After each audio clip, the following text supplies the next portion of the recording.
રાધે રાધે, જય સિયારામ. આપણે આચાર્ય ચરણ શ્રી શ્રી રામાનંદાચાર્યજીનું ચરિત્ર ચાલે છે. રામાનંદાચાર્યના ચરિત્રમાં આપણે આગળ વધીએ તો હવે આપણે જોયું કે એક વખત શિવરાત્રીના દિવસે આચાર્ય ચરણ રાત્રે પૂજા કરવા ગયા. રામાનંદાચાર્યને એમ હતું કે હું કાશીમાં રહું છું અને કાશી વિશ્વનાથના મંદિરમાં કાશીને દિવસે શિવરાત્રીમાં તો ભીડ હોવાની જ છે. એટલે એને નક્કી કર્યું કે દિવસે તો ભીડ હશે એટલે હું રાત્રે જાઉં અને રાત્રે જઈને પૂજા કરું. તો રાત્રે રામાનંદાચાર્ય પૂજા કરવા ગયા તો મંદિર બંધ થઈ ગયું હતું. એટલે પાર્વતી કહે છે શિવજીને કે મંદિર ખોલો, આપના આચાર્યજી દર્શન કરવા આવ્યા છે, રામ રૂપ છે કે, અને મંદિર બંધ હોય હાલે. એટલે શિવજીએ મંદિર ખોલાયું. નંદીશ્વર છે એ મંદિર ખોલે છે અને આ અંદર દર્શન કરવા જાય છે આચાર્ય રામાનંદાચાર્યજી.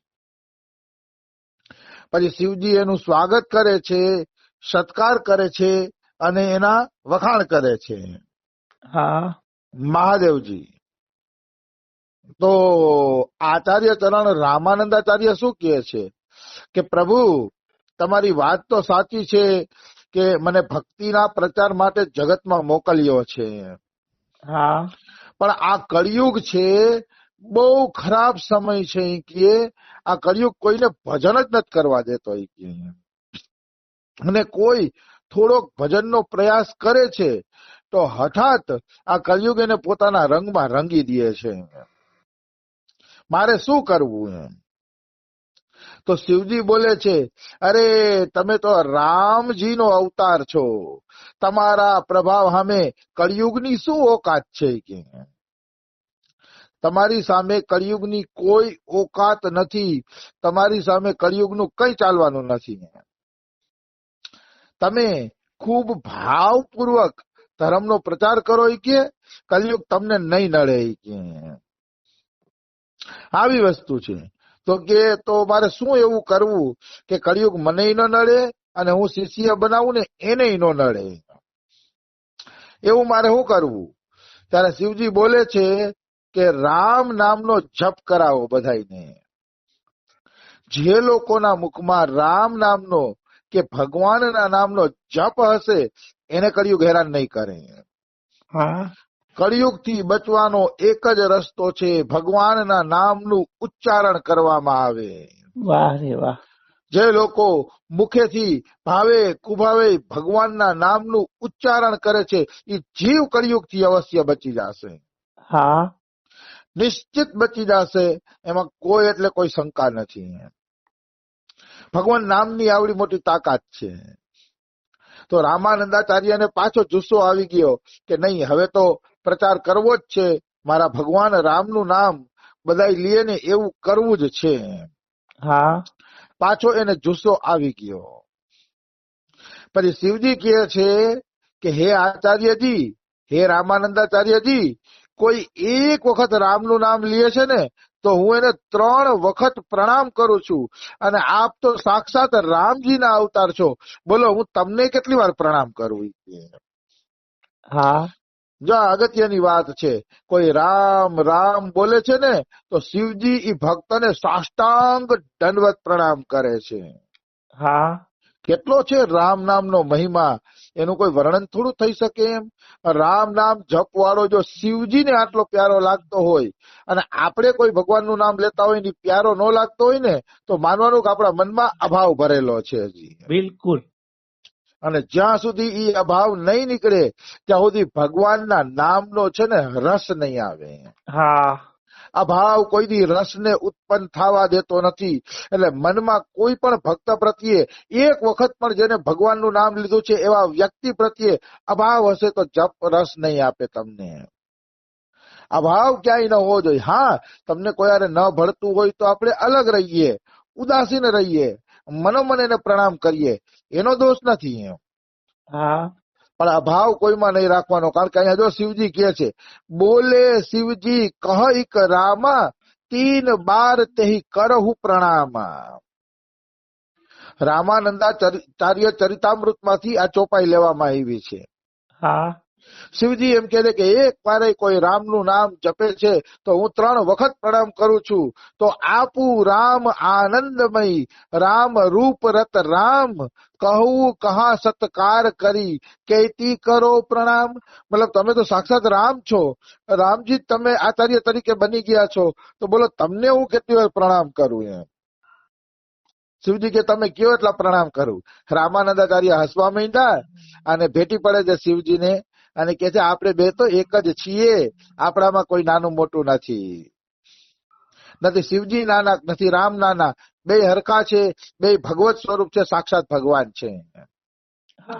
એટલે એમાં ક્યારેય નાનું મોટું કરવું જોઈએ નહીં. પણ એટલું યાદ રાખવાનું છે કે ભગવાનનું નામ જે લે છે ને, અને શિવજી પણ પ્રણામ કરે છે, એટલે નામના સાધનને કોઈ દી નાનું ન ગણવું જોઈએ. હા, અમારા બરસાનામાં અમુક લોકો એવા રહીએ છે ગુજરાતી પણ અલગ જગ્યાના છે. ગુજરાતી આપડા જામનગર રાજકોટના નથી. હા, જામનગર રાજકોટ વાળા તો બધા નામને માને છે, પણ એક બીજા ગુજરાતી પણ લે છે, ઈ બીજા ગુજરાત તરફથી આવ્યા છે, ઉત્તર બાજુથી.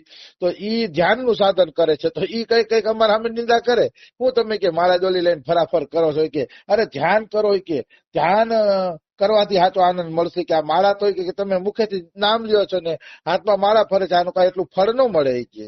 હા, મન તો ભાગાભાગી કરે છે કે ધ્યાન કરો તમે, એમ કેતા હોય. હા, તો ખરેખર હું એના સાધનને ખોટું નથી માનતો.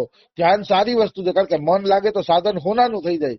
પણ માળા એ નકામું સાધન નથી, એમ મારું કહેવાનું છે. બિલકુલ. કારણ કે ભાવે કુભાવે પણ જો કોઈ નામ લે છે, મન નથી લાગતું નહીં, નામ લે છે, તો શિવજી કે એને હું 3 વખત દંડવત કરું છું. હા, અને તુલસીદાસજી કહે છે કે તુલસી જાકે બદન તે, ધોખે હું નિકસત રામ, તાકે પગ કી પગ તરી, મોરે તન કો ચામ. અને તુલસીદાસ કે ધોખાથી પણ કોઈના મોઢામાં રામનું નામ નીકળશે ને તો એને મારા ચામડાના જોડા પહેરાવી દઈશું. હા, તો સંતો આટલો નામનો મહિમા બતાવે છે, થોડો ખોટો હોય. એટલે હું તો એના સાધનને સ્વીકારું છું, ધ્યાન કરવું જોઈએ લ્યો. પણ હું ધ્યાનમાં કૃષ્ણ લીલા ચિંતન કરું છું, ઈ લોકો ધ્યાન જ્યોતિનું કરે છે. હા, અને હું કૃષ્ણ લીલાનું. તો ધ્યાન ચિંતન આપણે કરતા હોય એવું નથી, આપણે એના સાધનને માનતા જ હોઈએ. પણ ઈ જે રીતે ક્યારેક નામની મજાક કરી નાખે છે ને, ઈ ગલત છે. હા, એ ઠીક લાગતું નથી. હાલાકી બધા સારા સાધકો છે, એવું નથી, કોઈ યારે મતલબ નહીં, આ તે પોતાની સાધનામાં જ રત રહે છે. મારી પાસે ઘણી વાર કેતા હોય કે આ નામ કરતા ધ્યાન કરો તો સારું, એમ થોડુંક તો એનો પક્ષ આવી જતો હોય. બિલકુલ. તો મારે તો છે ને બીજો કોઈ વાંધો નથી, પણ મારું એમ કહેવાનું છે કે નામ પણ બહુ મોટું સાધન છે. તમે જુઓ તો ખરા, તુલસીદાસ ને શિવજી ને આ કઈ ખોટું થોડું બોલે નામ મહિમા ઉપર. ના, એટલે ભગવાન નામનું સાધન મનુષ્યએ કરવું જ જોઈએ. ભગવાન નામનું સાધન ક્યારેય છૂટવું જોઈએ નહીં. કળિયુગનું મોટામાં મોટું સાધન જ ભગવાન નામ સંકીર્તન છે.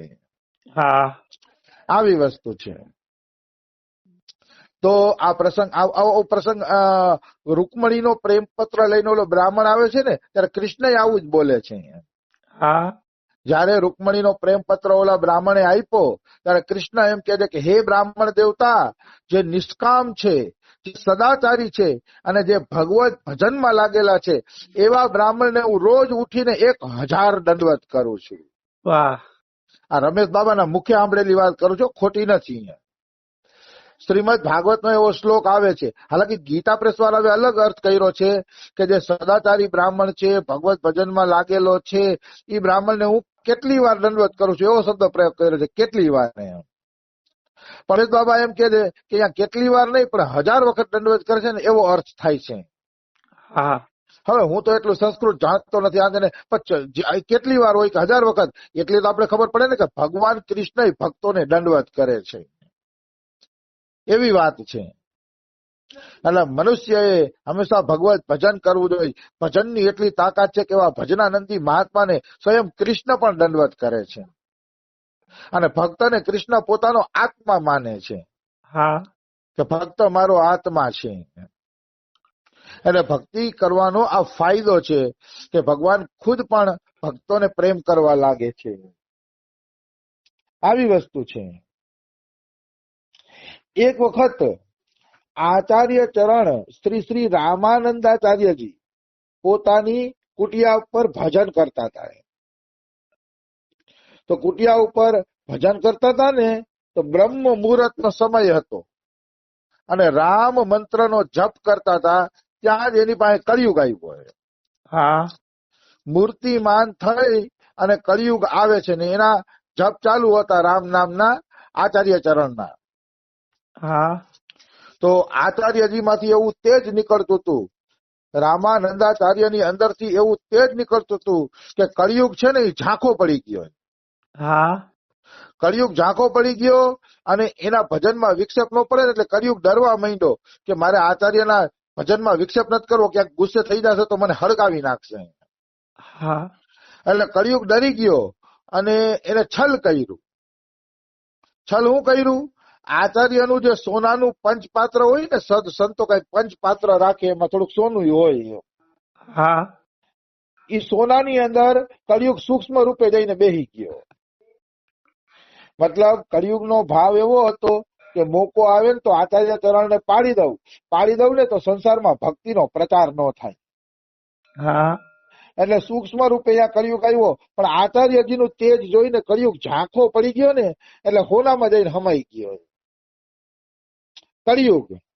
હા, પછી સ્વામીજીનું ભજન પૂરું થયું ને એટલે એને આચમન માટે પાણી લીધું. આચમન માટે પાણી લીધું ને એટલે ખબર પડી ગઈ કળિયુગ આની અંદર બેઠો છે. હા, એને ખબર પડી ગઈ એટલે પૂછ્યું કળિયુગને, કોણ છો તું, કેમ અહીંયા આવ્યો છો? આચાર્યજી કહે છે. હા, તો કળિયુગ ડરી ગયો કે આ ક્રોધ કરીને જો શ્રાપ આપી દેશે ને તો મારો કોઈ દી ઉદ્ધાર નહીં થાય. એટલે કળિયુગ ડરતો ડરતો આવ્યો અને હાથ જોડીને બોલે છે કે પ્રભુ પ્રભુ હું કળિયુગ છું. એ કે હું કળિયુગ છું, મને શ્રાપ ન દેતા તમે. હા, તો આચાર્ય ચરણ રામાનંદાચાર્યજી કે છે અહીંયા શું કરવા આવ્યો છો? એ કે બોલ શું કામ છે તારે? એ કે તો કે મહારાજ તમે મને શરણ માર્યો, મારો ઉદ્ધાર કરો અને મને શિષ્ય બનાવો. એ કે મારે કે તમારો ચેલો બની જવું છે તો તમે મને ચેલો બનાવી લ્યો. એ કે હા, તો આચાર્ય ચરણ કહે છે કે વાલ્મીકી થઈ ગયા, વેદવ્યાસજી થઈ ગયા, એવડા મોટા મોટા ઋષિ થઈ ગયા, એનો તું શિષ્ય બન્યો નહીં કે, અને મારી પાસે કેમ શિષ્ય બનવા આવ્યો તું? એ કે તારે કળિયુગ કે છે કે હે નાથ હું બધાય પાસે ગયો તો, વાલ્મીકી પાસે ગયો ને વેદવ્યાસજી પાસે ગયો ને બધાય પાસે ગયો, પણ બધાએ મને છલી, કપટી, ક્રૂર અને કુટિલ કહીને કાઢી મૂક્યો. હા, કે તું ક્રૂર છો, કપટી છો, કળિયુગ તારે અહીંયા આવવું જ નહીં, મને બધાએ ધક્કા દઈને કાઢી મૂક્યો. કે હું શું કરું? કે પણ તમે અધમ ઉદાહરણ છો. કે હા, તમે